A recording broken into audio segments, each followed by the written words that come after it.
Hi, everyone. Today I'll be presenting on the beginning of chapter 5, and our group is chapters 5 and 6 with Quinn, Francesco, Morgan, Andrea, and I. And so start on cash or liquid asset management. The topic is really important because whether you realize it or not, how you manage your cash and short-term savings impacts your entire financial plan. And by the end of this presentation, I'll walk through why liquid assets matter, how to manage them, what options exist, and how technology has changed the way we use money. So start why liquid assets matter. Liquid assets are things like cash or investments that can easily be converted to cash, and they matter because unexpected expenses happen at times. Think about your car repairs, medical bills, or even losing your job. Without liquid funds, you'll have to pull money from your long-term investments, like retirement accounts. And that can not only cost you in penalties or fees, but also derail your entire financial plan. So the key takeaway is this: liquidity equals flexibility and financial security. The more prepared you are with cash, the less likely you'll need to make desperate financial moves. Now, how do we manage cash effectively? Cash management means making smart decisions about where you hold your liquid money.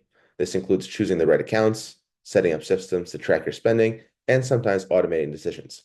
The challenge is balance. If you hold too much cash, you're tempted to overspend and you also miss out on potential investment returns. But if you hold too little, you may not be able to cover an emergency. Think of it like walking a tightrope. On one side is risk, and on the other side is opportunity. Your goal is to stay balanced in the middle.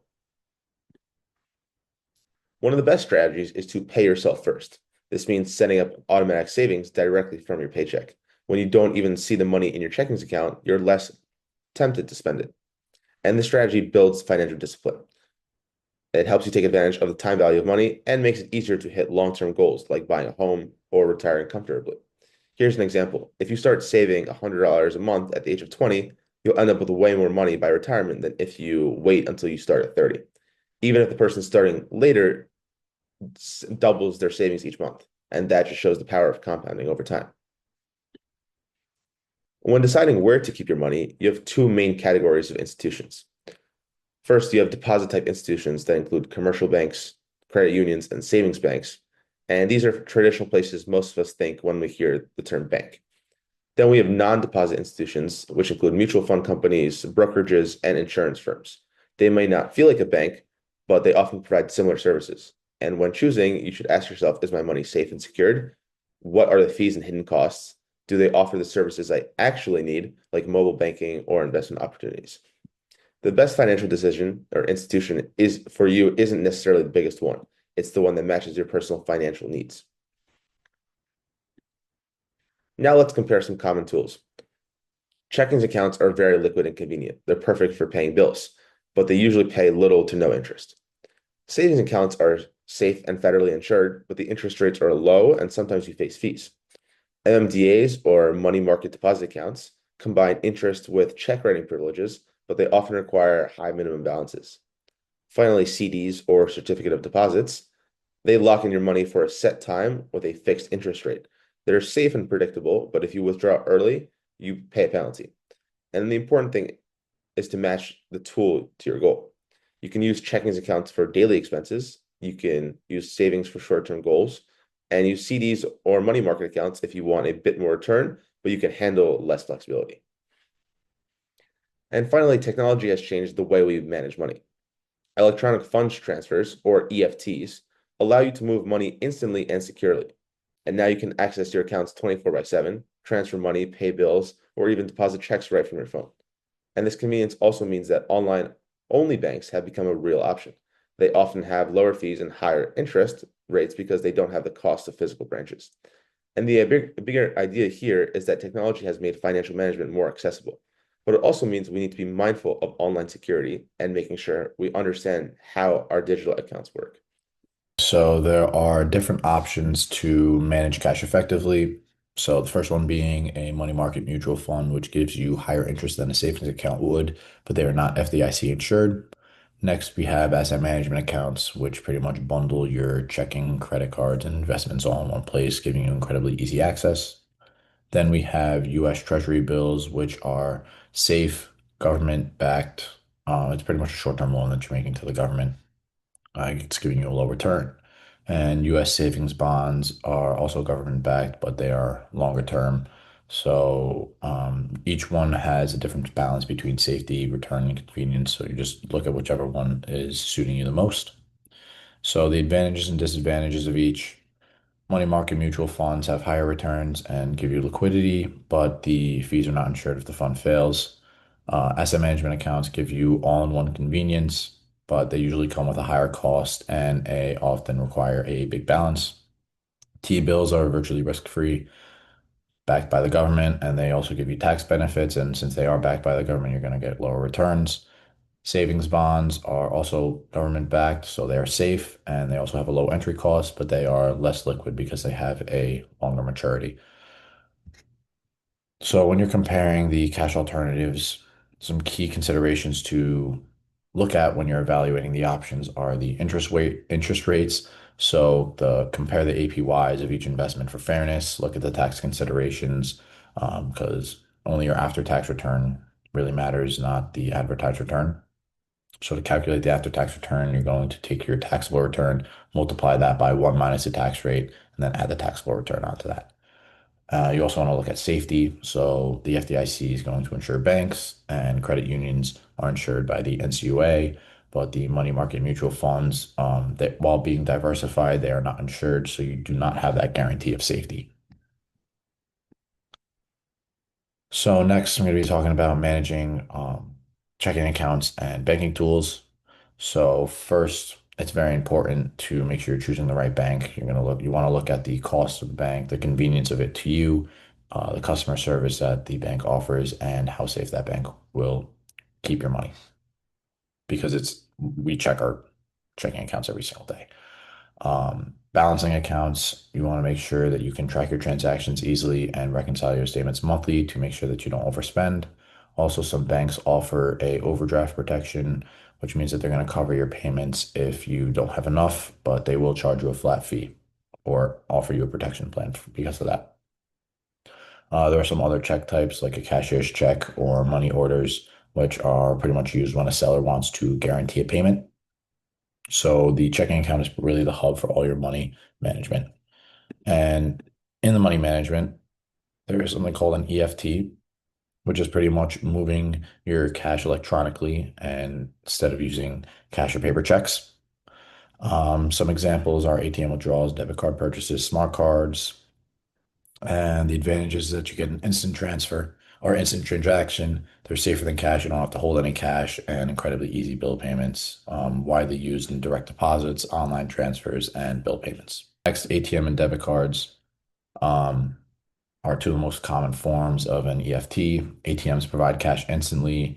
They're going to charge a fee if it's out of your bank's network. So you might have to pay fees of several dollars for each transaction.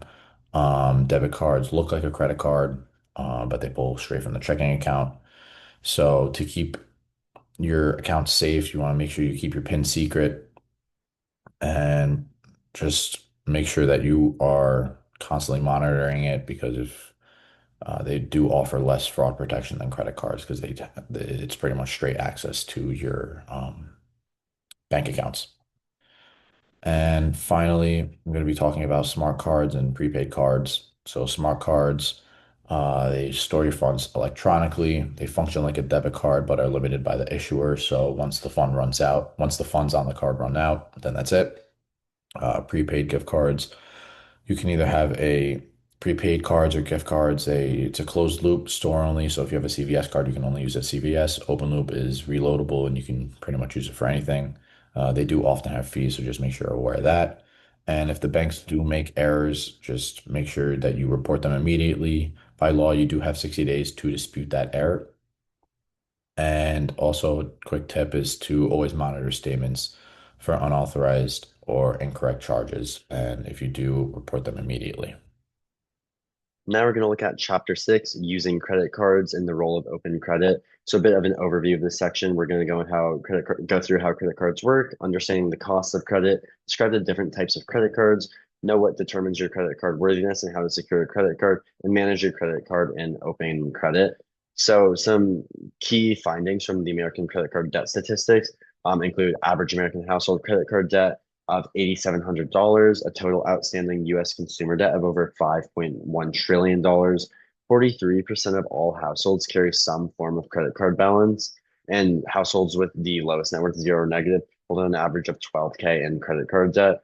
With the Northeast and West Coast continuing to post the highest average credit card debt, which these stats really just show the significance of credit cards and debt within the United States.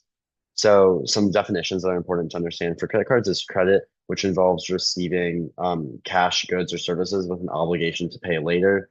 Open credit, which is also known as revolving credit, where a line of credit extended before the purchase.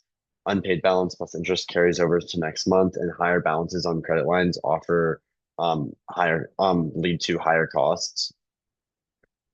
So interest rates determine how expensive borrowing becomes. The main figure is APR, or annual percentage rate, which is the simple interest you'll pay over the life of a loan or card, and it must be disclosed on all consumer loans.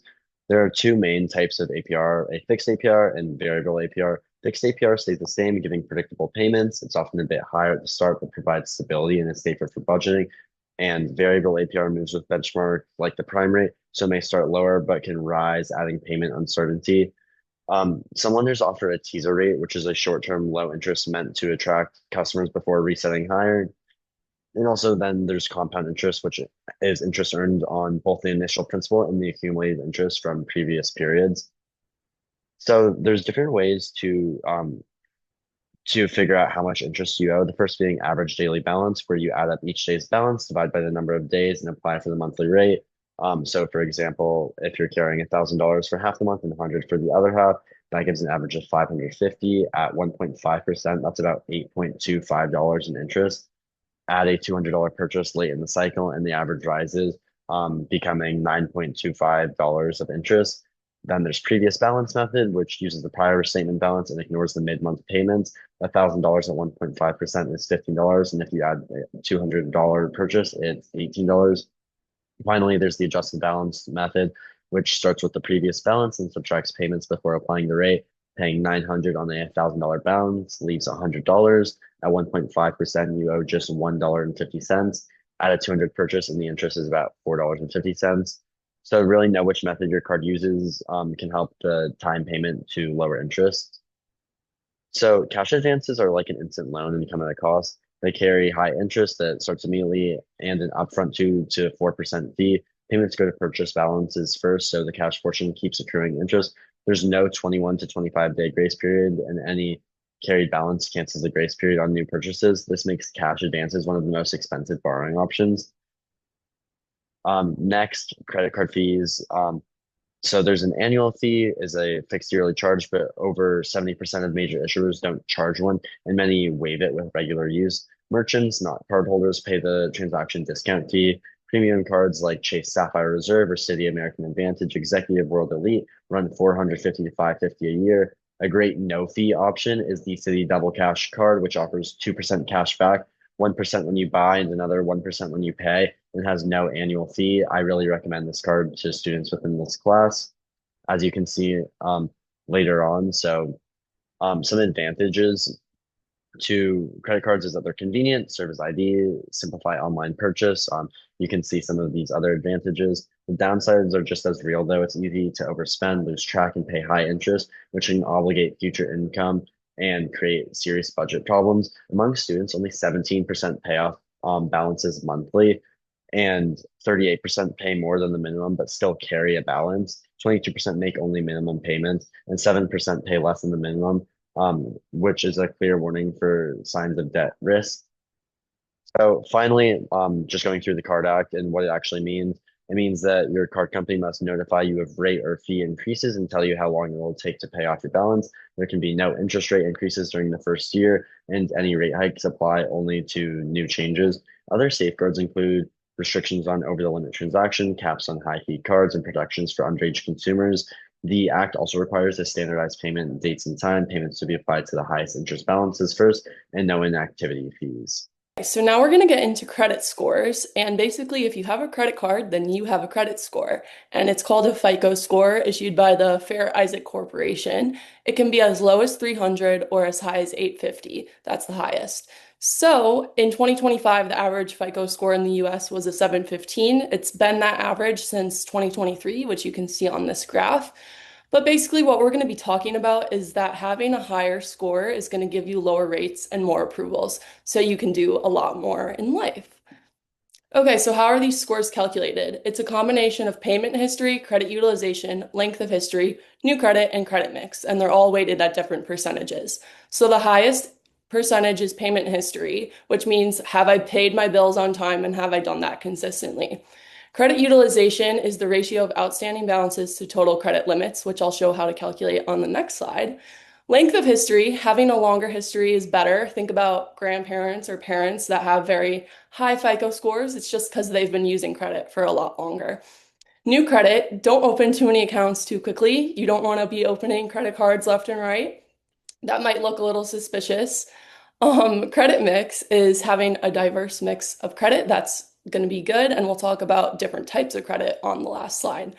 So if you want to check your credit score, there's a bunch of different websites you can go to, but the one that is authorized by federal law is the annual credit report. So you can go on there. It says it on the page that it's authorized by federal law. So that's your best bet to start out.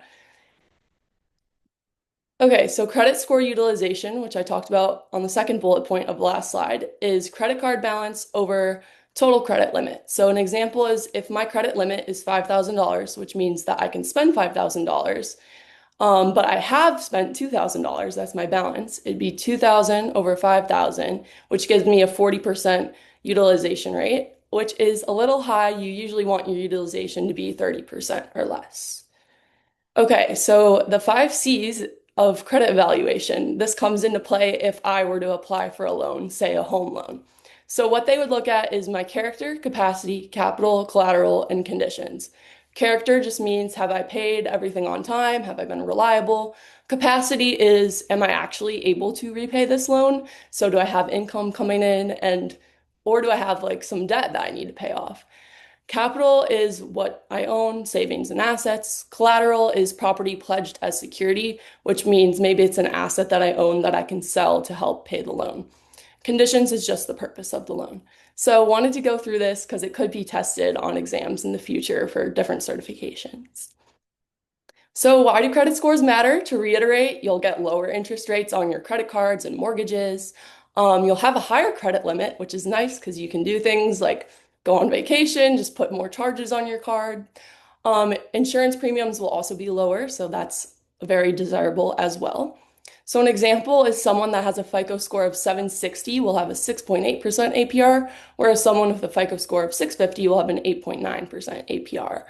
And this table just kind of goes through that more. You can see the people with higher FICO scores will have lower APRs and lower monthly payments on a mortgage, which is something to really think about down the line when you buy a home.